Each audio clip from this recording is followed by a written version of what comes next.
starting live. All right, now Hi. hit it. Morning, everyone. Mike Shine, substituting today for Walter out in Vegas. Hi, Walter. I think you're watching. Anyway, and we are doing wealth principle number 5, which is build a business. So if you're looking at online and you're wondering who I am, I'm a friend of Walter's. And there's my daughter Sam. Hey, we just started, Sam. Hi. Anyway, so I met Walter at the RIA meeting in Rhode Island. Highly recommend, if you're not going to that, to go to it. It meets on the 3rd Thursday of every month at the Crown Plaza in Warwick. And I think they're up to like 300 members. And it's they always have a good beginner's class, and then they have a great every month they have a different expert come in. So we talk about 1031 exchanges or LLCs or minimum housing, that type of stuff. But the best part is from 8:30 on, there's just networking, and you can meet all sorts of people, and it's just been a great group. And one of the people that I met there networking was Walter, and he mentioned this group, and so we've become really good friends. And since he's out in Vegas, probably poolside right now. 8 a.m. I don't know. He asked me to talk about this because just a little background on me. Again, my name is Mike Shine. I am an attorney. I am licensed in Massachusetts, Rhode Island, and Connecticut. I'm actually licensed in Georgia and California as well because I lived out in California. And to close loans in Georgia, you have to be a Georgia attorney. So I paid them a lot of money, and they did a reciprocity thing, and so. But I don't do anything in Georgia anymore. But I have the license. I just can't give it up. So I do real estate closings. That's what I'm focused on. I travel all around Connecticut, Rhode Island, Massachusetts, closing. We have 2 offices, one in Pawtucket and one in North Kingstown. And that was part of the beginning of my journey into real estate investment, because for the last 5 years I've been driving to Pawtucket. And even if I wasn't driving at 9 a.m., it was still a focus. When am I going to get to Pawtucket, talk to my paralegals, when am I going to be there? And kept driving by a building next to Dave's Market in Wickford, and my wife kept saying, you should buy this building. And I kept saying, nah. And it was for sale by owner, and then the sign disappeared. I said, missed an opportunity. And so about a year later, the sign showed up again for sale by owner. And what had happened is the owner had put in a new septic system in the back. That's why he had taken it off the market. So at that point, as soon as I saw that, I called him up, and we started talking, and ended up buying the building with seller financing. So that was huge. I went to that's a lesson, by the way, in don't take no. If someone says no the first time, ask again. Because I asked if he would take seller financing the first time I met him, and he said no. And then the second time, I said, hey, come on, take seller financing. He said, well, I have a small mortgage on the property. If you pay off that mortgage, I will give you seller financing. So he gave me like 4% interest. I drafted all the documents. He didn't even read them, and I now own his soul. Yeah, right. But I paid him every month. I paid him early for the next year, and then refinanced with a regular institutional lender. And now we own that. My wife and I, we own that building. So it has my law office on the 1st floor and a hair salon on the 2nd floor. So if you need your tips frosted. There you go. A fade, I don't know. Anyways, so I just a little bit more background. I am married, my beautiful wife Brenda, and we have 5 kids, including Samantha, who is the oldest, right here. As I was saying before we started, my kids' ages 26, 22, 15, 13, and 7. And so I am not only a real estate attorney, but I am also an avid real estate investor. So I love this stuff, and that's why I come here on a Saturday night. It's just fun. So that's where we're going. So that's my background, today I just wanted to follow along with Walter's band, and this is number 5, which is build a business. So the whole theme of this whole part is that Ron and Walter are going to make 100 millionaires, which is awesome. And as part of that, I'm sure people say, well, that's all well and good, but how do I get there? And truthfully, my experience has been, it is build a business. And that's the whole point of today's show, is build a business. And so when I think about it, the first thing I think of is, if you remember those old steam engine trains, they had those guys who were sitting in the front shoveling coal, Yes. shoveling coal, shoveling coal. Well, that's what I think of a business, because that money that you take from your business is where you feed your little empire. And I really think you need to think of it as your own empire. Last week, Walter asked who's a business owner, and half the people said yes, and the other half said no. He said, you're all business owners, because even if it's personally, it's your business, because you're doling out money and you're taking in money, however that works. So, so you need to think of it that way, and remember also what Walter said is that we're looking for businesses that raise more than $1 million, can make more than $1 million. Like if you're selling paper clips, you're probably not going to be making that kind of money, you know, unless you're Staples. So you could do it. Anyways, so just wanted to talk about something. So when we talk about feeding the when we talk about feeding our business to get our real estate going, we're looking at our business and we're saying, well, how do we start that? Like, so you listen to Bigger Pockets, and I'm a huge fan of Bigger Pockets. Listen to it all the time. But sometimes it seems as if they buy a piece of real estate and then they quit their job, and that's the end of it.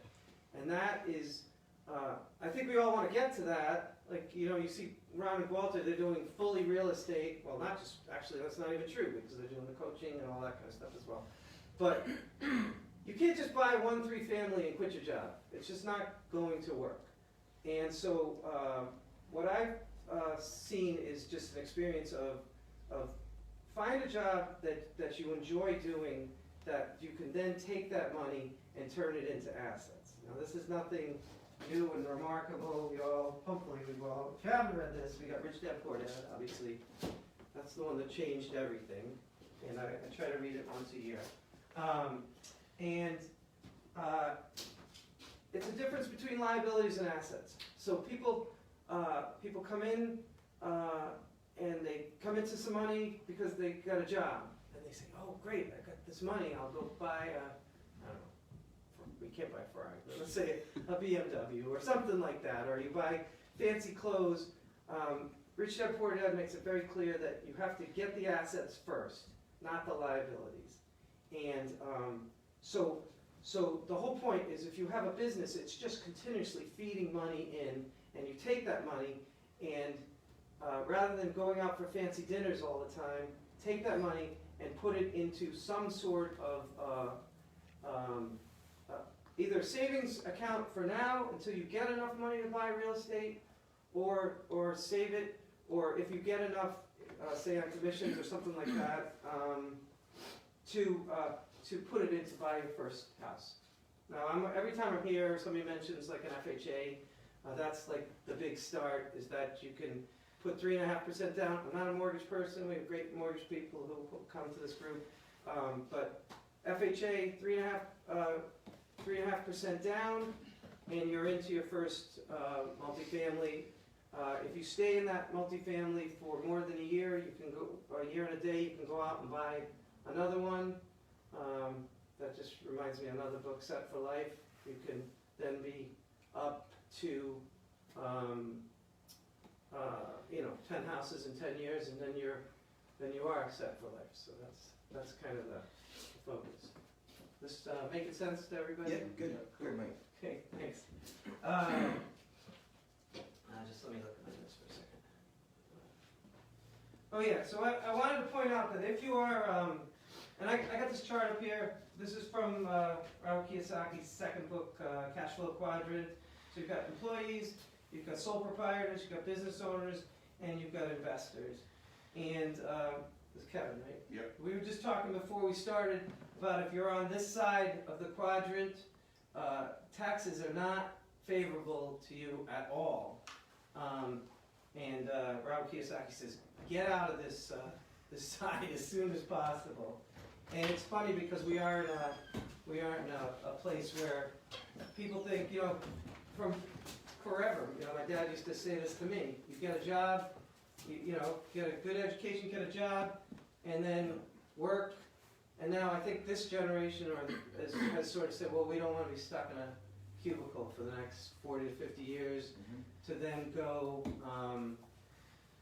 say we were going to go climb a mountain, but now we're too old to actually be able to physically climb the mountain.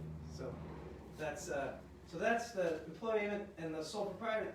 This one's a little tricky because what people say is, oh, I'd love to have a little business, you know, but then they get into that business, and that's not a business, that's a job.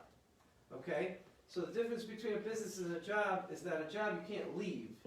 You know, so if you, and that's actually the book from last week, The E-Myth, talks all about that. That if you're looking at starting a business, you should think of it as, what if I were to have 5,000 offices? Because obviously if you had 5,000 offices, you would think very differently about your role in the business. And they use McDonald's as an example. It's all about systems and the way McDonald's just did everything the same way. So if you go to Rhode Island or you go to California, you get the same Big Mac. Not a fan because I'm a vegan, but that's okay. Anyways, but I like the systems. Actually, that leads to a good thing. We've got, we need a little pause here. Where's my journal? Oh yeah. So, book of the week, if I can find it. This is a little advanced, but if you read the E-Myth, this is the book of the week. This is called Traction. And basically what it says, traction. So, basically this book is just amazing. It's about taking a business and turning it into systems. So you don't necessarily, just like the E-Myth says, if you hire someone that's like so skilled, then every time you open up a new office, you'd have to figure out a way to get another one of these highly skilled people, and you're going to be paying them way too much money. But this is all about meetings and working on ways of making your business systematic. And I will say, and Walter and I talked about this, this is a little advanced, but I think that even if you haven't started a business yet, that this is a great book to read, just because then you'll have a vision of where you're going. And it's actually, even in my business, which I'm going to talk about in a minute, even in my business, this is advanced for me and I'm getting there, but just the idea is, it's just like a mindset thing. It's just like the E-Myth tells you that you've got to start, you know, thinking about like 5,000, you know, you never really thought about, oh, okay, I'm going to have 5,000 offices. That really wasn't my intention. But Traction's like that. So that's the book of the week. I recommend it. It's on Audible. Guy's actually not so bad his voice. Anyways, actually, let me ask that question. Who owns a, not Walter's Tricky Way, but who owns a business right now? Okay. And what's yours, Dave? So, A couple of them. I have a small lawn and garden maintenance business that I'm actually looking to sell if anybody's interested. So anyway, and, opportunities. Yeah, right. Wherever you can get it. Yeah. And I just started in real estate this year, so too. I'm trying to transition. You know what I mean? Get the other business as leverage to move into the next phase. So, Perfect. Yeah. Perfect. Anybody else? I own a business. Yeah, right. Well, I was just thinking, were you here the other week when that 17-year-old boy was in there? We spoke actually about him taking on. Yeah. Really? So yes, as a matter of fact, Owen, I think is. Yeah. Owen. Yeah, nice kid. And I just remember Walter saying that he knows someone up in Boston, I believe it was, that has a multi-million-dollar landscaping business. That's right, he did. And he kept talking about that the guy goes away for the 6 months. Yeah. So you might want to stick with him. Yeah. Maybe I should reconsider the plan. That does lead to another point, that if you own a business, so now we're on the cash flow quadrant, employers, sole proprietor, again, that's a job. You don't want to be stuck there. It's okay to start there. There's nothing wrong with, starting a business where you're the, chief cook and bottle washer and all that stuff. But there has to be a vision to get out of that. Because if not, you're going to be in this 50 years from now, and then we don't want to be there. So that leads to the other side of the quadrant, which is a business owner. And the great thing about a business owner is that you're running a business where you, let's say you wanted to go to Paris for a month. If you have the right systems involved, you can do that. And it's still making money. It's still, it's not necessarily passive income, but it certainly is allowing you freedom. Which, we talk about whys. My big why is freedom. People talk about money. Totally. I don't really want a Lamborghini. I feel like I would just be nervous about somebody hitting the rear view mirror, right? Yes. They say that if they get a rear view mirror, it's like $2,000 to fix it. So really, you want to think about that all the time. Another anchor. Yeah, but maybe if you have if you're a billionaire, then you don't worry about a $2,000. So, anyways, so you want to get onto this side of the quadrant. And so we were saying business owner, which is, again, the theme of today's class. And just the last one, so you can see that this is my horrible rendition of an I. That's not a T with a line under it. Investor. And this is really what I am.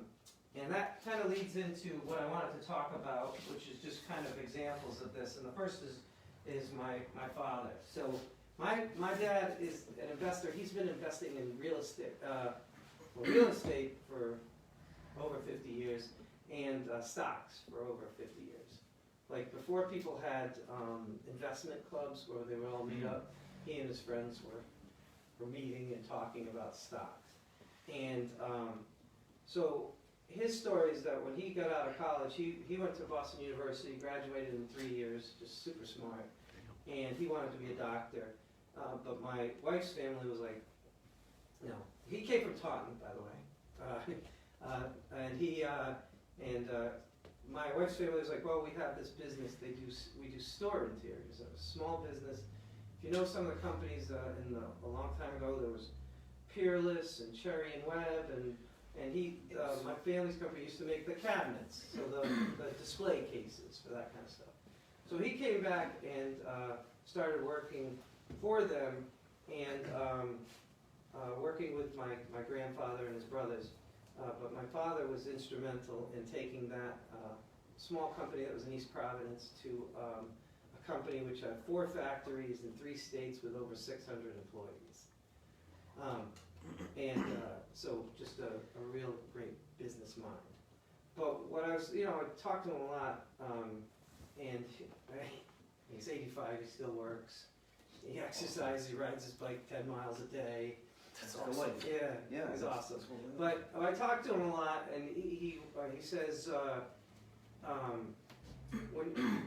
whenever he would have money from that business, he would immediately take it and put it into real estate. Into stocks. And it wasn't a lot when he first started. But what he did was kind of like I think it's Warren Buffett's quote that says, what's my time horizon for selling? It's never. And so my father's been that way for a long time. So maybe he picked up 100 shares of GE here, or 50 shares of whatever it was at that time, and he just kept buying and never selling. And just a little interesting aside: when you have a stock portfolio, the company that you put that in, I use Schwab, but there's plenty out there, Fidelity, TD Ameritrade, whatever. They allow you what's called margin. And so margin is you borrowing against your own portfolio. And they usually give you up to 50% of whatever you, so if you have $100,000 in stock, they will allow you to borrow 50%. Obviously they charge you interest on that. But what he was doing is whenever, within reason, I would not recommend, first of all, I'm not a financial planner, this is just what my family has done personally. So talk to your financial planner. But what he did was, whenever the margin was safe, he would borrow more from it and buy more stock. and just kept building on it, kind of like pyramiding on it. And again, not selling, and just kept working. And so like, I'm glad Samantha's here because that's what we started with Samantha. I got her to sign up for a Schwab Roth IRA. And again, that's a whole nother subject which I could talk about forever, but IRAs and self-directed Roth IRAs and Roth IRAs, just a great vehicle if used correctly. So I know there's going to be some controversy when I say that out there, because I know people say, well, if I've got the money, I'm just going to put it into real estate.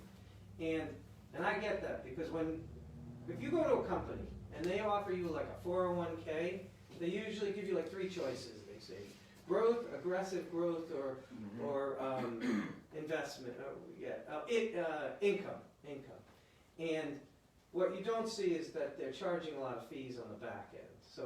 So they're getting rich, you're not getting rich. Now, if you do like what we're doing for Samantha is, she has a Roth IRA, and then she's putting in $50 a week into that, just growing that, because Albert Einstein says the most powerful force in the universe is compound interest. Yes. Which is such an awesome quote. It is great. So she's nice and young, so she can just keep building that up and don't stop putting the money in. And I think the limit, the max is $6,000 a year. And I'm getting a little ahead of myself, but that's just the way you build it. It's just with discipline on that stuff. So it doesn't have to be put the money into something right away to buy real estate, although I recommend that as well. But you can certainly have like a stock portfolio, but what you're doing is, again, it's just like the steam engine. You're taking that money and you're putting it into something, and I'll get back to that in a minute. But anyways, so back to my father. So he had the company, but when the stocks were going up or down, he was not quitting his business. He kept going with his business. And so now you can see at least two streams of income. You've got the stocks and you've got the business. But at the same time, he was also looking at real estate. And so we live in Providence, and he was looking around Brown University, and he found these big houses, and he had a lot of foresight here, because what he did was he converted a lot of these really big single-family houses into small apartments. And he converted them, and I think they had like one kitchen for everybody, but it was just, they would have, just Brown students would go and their parents would pay the money, and that was it. And he ended up collecting, I believe, 10 of them around Brown University. Awesome. And doing what Walter is always saying here, is that he's pyramiding up, and then, but again, the company, the store fixtures company was still growing, still working in it, it's 24 hours in a day, it's not like an 8-hour day and then you quit and go home. So he was doing that as well. I remember when I was just little, he was meeting like his maintenance guy. This guy pulls out like a key ring, like hundreds of keys on a ring. I just remember that from like I was like 10 years old. Anyway, so he actually took those and sold them. And then there was an opportunity to buy an old mill in Providence, Richmond Square, down on the east side. And a lot of the same struggles that we have. Like, I talked to him about, well, I said, wow, that took some big balls. I mean, like, what are you doing? Here's a factory that when he first looked at it, 5 feet of water in the basement, rats. The only thing that this area was known for was a bait shop on the corner of the parking lot. I'm like, I get nervous about buying a 3-family. You're buying this thing that has no income and all this stuff. He's like, well, lots of people were looking at it, but nobody was pulling the trigger on it. And so he asked all his friends, just kind of like Walter tells us to go out and get your list, and all these big people with lots of money, no. Finally, he said one guy said yes to him and put some money in, and they took that, and they got obviously a loan from the bank. Same idea, you get bank money, and then you got private lending, and he turned that into business and technology park on the east side that has, he sold it in 2004, but at the time it had 75 companies, and at least 5 of them were Fortune 500 companies in that thing. And and when I think of it now, it's amazing, and I speak big cojones, but at the same time, it's really the same thing we're doing here. You know, it's just on a bigger scale. It's find a property that's undervalued, have a vision, and then go find money. And then when you find the money, I mean, we're standing in one of those. Ron and Walter had this building because of that, and I was listening on the way here about buying this building, and they said nobody wanted to buy it. And when Walter said they were going to buy this building, they said that's a mistake. Mm-hmm. And now they all would pay more than they paid for it. Mm-hmm. Yeah, and Walter's like, yeah, no. He's not here. So we getting this so far? Am I? Good. Yeah. This is my first time, so. Anyway. You're doing great. Thanks, I appreciate it. Killing it. So that was my father, and like I said, he goes around, rides bike, does all the rope things and the thing. Yeah. And he's a I wouldn't call him a frustrated attorney, but he was not an attorney, but he knows more about the law than I'll ever know. So like whenever he's talking to me about a contract, he's the one usually telling me, oh, did you put this environmental issue or something like that. So it's like the school of hard knocks, so yeah. Mm-hmm. So it's he keeps me on my toes, let's put it that way. Second example is me personally, which is good because I'm right here. You can answer all your questions. That works out nicely. Yeah, I'm here. So I lived, I worked for the Rhode Island Department of Attorney General as a prosecutor, and then before I got married, I had a girlfriend, and she got a job in California, and I had always wanted to live there, so moved to California, and I studied for the California bar and passed it, and then I got a job in Irvine, California, for a litigation firm. And the only reason I'm telling you this part is that I was doing nothing with the business, with the money, except being a consumer.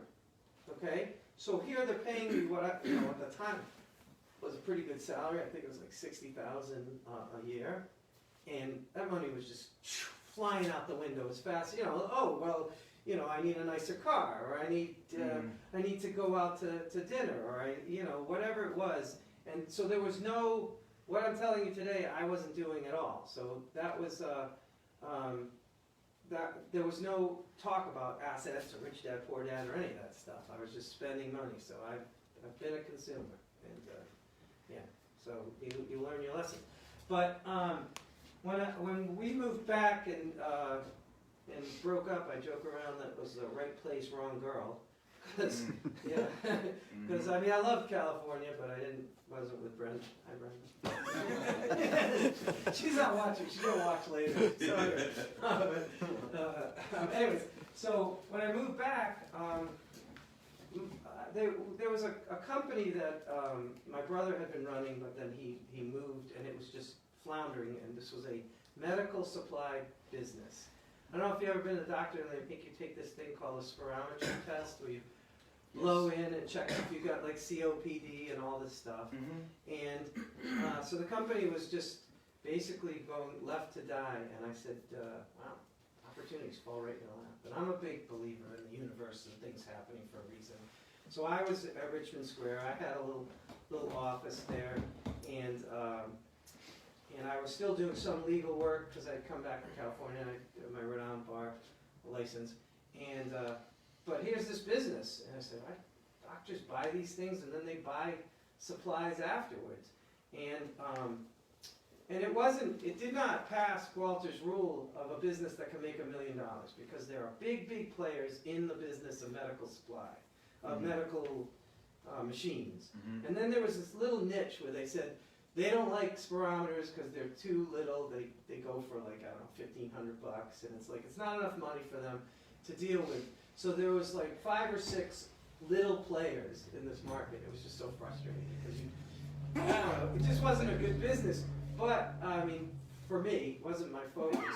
But the one thing that I did do is while I had that business, every single time when it was tax time, I would take my $5,500 and take that money and put it into an IRA.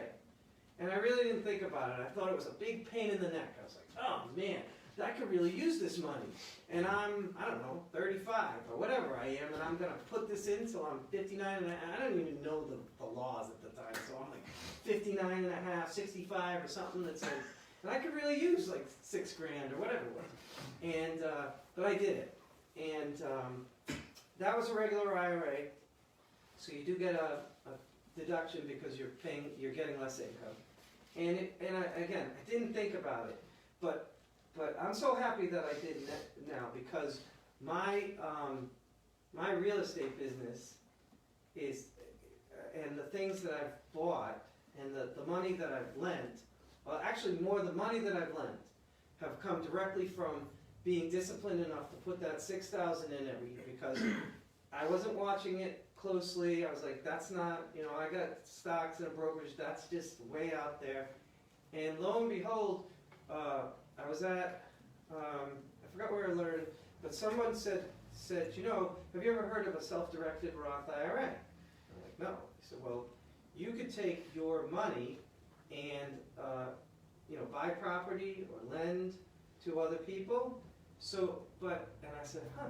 And as soon as they said it, I said, wow, I have all this money that I didn't think I'd be able to do anything with for, 30 years or 20 years. Anyways, so I got equity trust. I took that IRA account, which had grown because compound interest and stocks and all that good stuff. Always reinvest your dividends so you don't get taxed unless you need the money. But and that became a business, which the business is I've been lending money on real estate deals.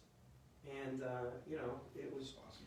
But they were not connected. Like I wasn't thinking back then, oh, someday I'll be able to do this. So if you get an opportunity like that where the government says, here, put this money away, and when you're 59 and a half, you can take it out. That's why we got Samantha set up, and her sister Hannah's going to be set up too. Same idea. It's like start early and just put in as much as as you can. That's something I wish I'd done. Yeah, right? Yeah. Right? So that was, and then build a business. That was the theme of this. Build a business. So that business, I did build it. Like I said, I didn't like this business, but I had a friend of mine who was working for me, needed a job, and at a certain point I was doing more legal work because I had come back from California. I was doing more and more legal work, and he said, I'd like to buy the business. So we agreed on a price, and he bought the business, and that was just a benefit, and put it away and started putting it into stock. Same thing again. Like, what are you putting your money into? I think we had an opportunity where a friend of mine, they were building like a Holiday Inn Express in Newport. I mean, don't think these come up every day. It's not like that, but I was like, really? And so I took some of that money and invested it in that, and that kind of grew. And at a certain point, Brenda and I decided to buy a house, and that was money from that selling of that business. So again, if you have a business and maybe it's not a great business, you can sell it to someone else who that's their dream, or maybe they see something. Exactly. You move on up. So that was that's just a lesson there. So the third the business that I'm in now started off. I was in Richmond Square, and these guys came up to me and they said, we do mortgages, if you could learn how to do title, we could have a business together. So I was like, well, okay, I'm kind of managing the building right now, that kind of thing, but looked into it and started this business, and like I said, I guess when you get a little older, a little bit more mature, you're not buying all the toys that you used to buy, right? It's not as exciting and. You've got what you need. Yeah, right. You've already got it. Although I did my car, you know, this kills me. Just an aside, I bought my car with not cash, right? Rich Dad Poor Dad, buy with cash, right? Buy a piece of real estate and then buy the thing. Well, 2 weeks before I read this book, I bought the car I have now, and with payments. And then I read Rich Dad Poor Dad. I was like, oh, I'm into this thing, you know. But it was used. It was at least it was used car. But anyways, so that's the. So the bottom line is that again, I believe in the universe. Just kind of fell in my lap. I was like walking in the hallway showing these guys space, and they said, you know, I said I was an attorney, and I immediately learned from. I found an older attorney who was willing to teach me how to do it.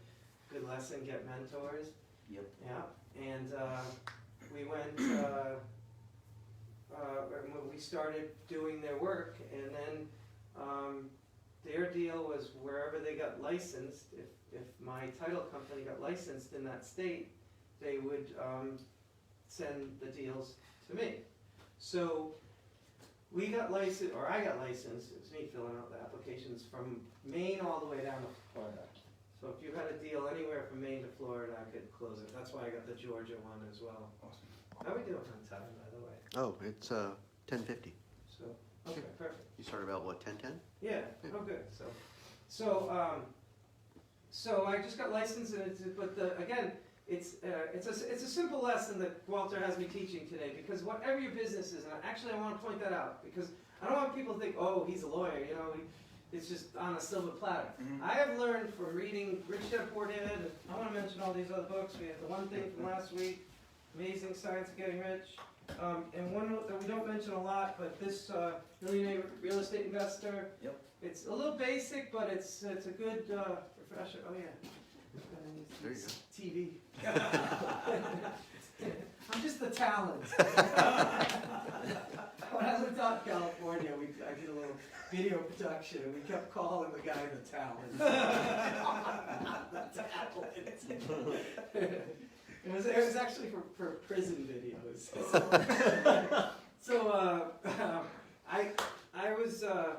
I was studying for the bar, and I was living in Santa Barbara, and it's where everybody wanted to live. So if you were an attorney, not an attorney, like a Rhode Island attorney, they were knocking on doors, handing out resumes, and they've got every LA lawyer sending them a resume to live in.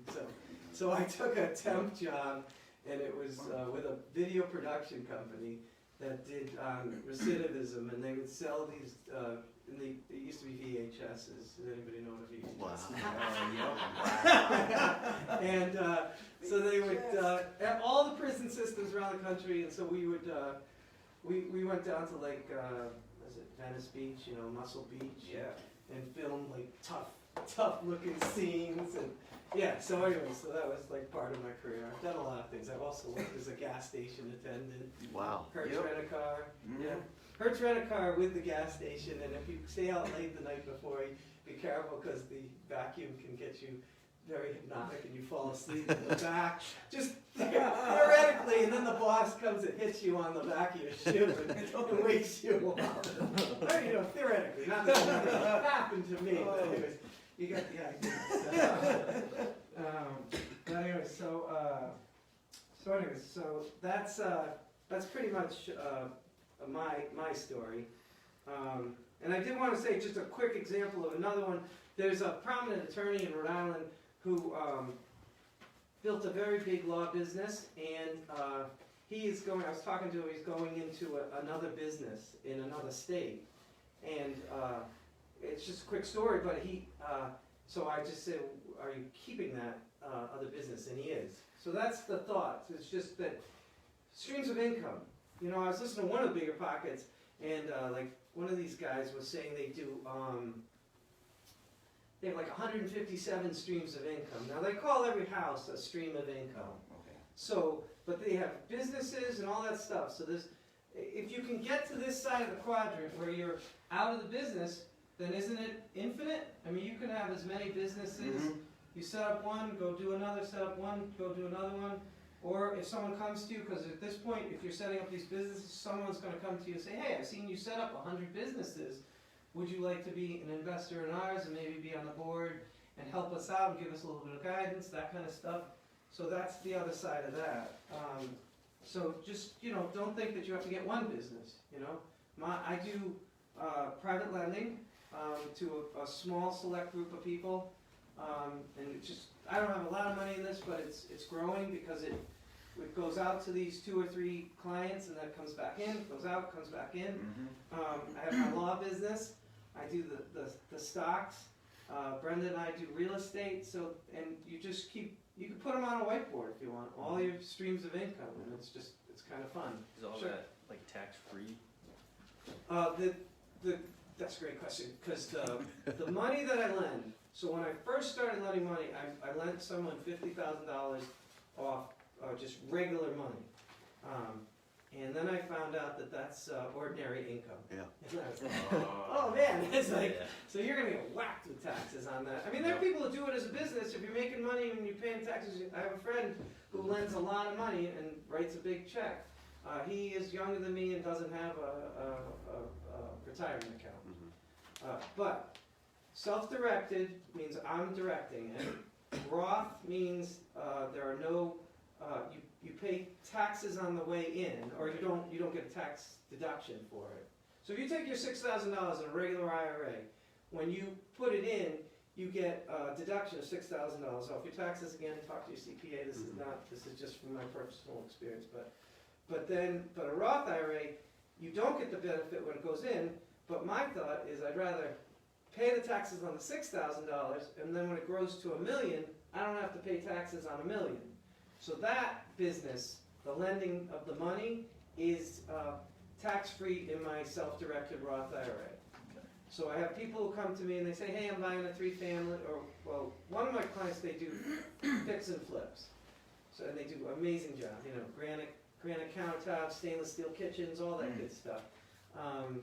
And so they borrow the money, and then we have like a 1-year balloon note. It's only 1 year, and it comes out of my equity trust self-directed IRA. I just signed up with Equity Trust. I know there are like at least 5 or 6 other prominent companies that do a self-directed Roth IRA. But Equity Trust is just easy for me to use. And then, so they write the check to Equity Trust for benefit of Michael Shine, and that's what the check, and I can't touch it till 59.5. But it's just growing in there, and so that one is tax-free. Yeah, the money goes out to whoever's borrowing it, they use it, and when they send it back to him, it goes straight into his account. So since he doesn't touch it, it's not taxed. Right. Right. In fact, Ron and Walter are one of my borrowers. They bought on, they just as a relationship starter, we did a loan to them on those condos. And so Ron just sent me a check, thank you. But it doesn't go to, it comes to me, but it's not written to me. It's written to Equity Trust. Right. There's something that's a little bit more advanced. It's called checkbook control. But I don't want the check, that you can actually have control and write the checks yourself, and that might be perfect for you guys. But for me, because I'm an attorney and I do closings, I didn't want any sense of impropriety. I wanted Equity Trust to do what they do. So they're like an intermediary, and it keeps me out of the deal. But I have met other people who do the checkbook one, and that just makes life a lot easier because you're writing a check. It's a checkbook for an LLC that's in your self-directed IRA, but you have the signature rights. But if you are paying for something, you can just write a check yourself. I have to make a request to Equity Trust, and it takes a little time. So that's It's control versus ease of use, right? right, exactly, ease of use. So just finishing up, businesses that you can start, and obviously these are what Walter and Ron are emphasizing here, is obviously wholesaling is business. That's why we're here, real estate agency or agent, so Dave. Any other realtors here? Sam's working on it. Yeah. House flipping is another one. Again, I talk about my business as a lawyer. It's not really. You could be a plumber. I feel like plumbers make more money. Electricians. But it's what you do with that money. If if you remember anything I say today, it's about what you do with the money. You can have any business. So I was watching Warren Buffett this morning. He says, do something that you're passionate about. So if you find a job that makes money that you're passionate about, just take that money and put it into assets. Put it, business owner or investments. That can be other stuff too. That can be art. Mhm. You want to buy fine art. You want to buy. Let me see. We saw one with ponies. Yeah, you could buy ponies. You could buy horses. You could, any of those other things. Old cars. Old cars. There you go. Yep. Coins, stamps, whatever you want it to do. But be that kind of. Stocks with dividends. Right. There you go. Exactly. Yep. And a little shout out for the 4-Hour Work Week, because if you read that book, Tim Ferriss talks about his brain. He had some supplement that he was selling. Oh yeah. And it's just an amazing thing because he didn't touch anything. He had the manufacturers, I think they were in China, you might not want to do that right now, but in China, and then he had his distributors all over the place, and that was another group, and he was just sort of in the middle. And the lesson I learned from that was that he was getting 200 emails from his distributors every, I don't know, week or whatever it was, or maybe it was day, just questions. And he said, from now on, any issue that is under $100, I give you permission to make a decision on your own. And his number of emails went from 200 down to 20 a week because he delegated. And that's this. That is the business owner. He's still in it, but not, he's not doing the day-to-day. And that's where you want to be. Brenda and I want to go to Paris, so I keep saying Paris. Go for a month. Go for a month. Let me see. Any other notes before I?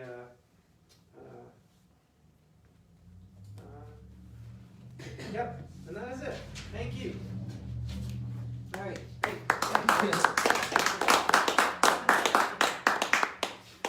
Thanks for joining us, Mike. We really appreciate it. Yeah. Let me say something about the rich. When you do it with the best.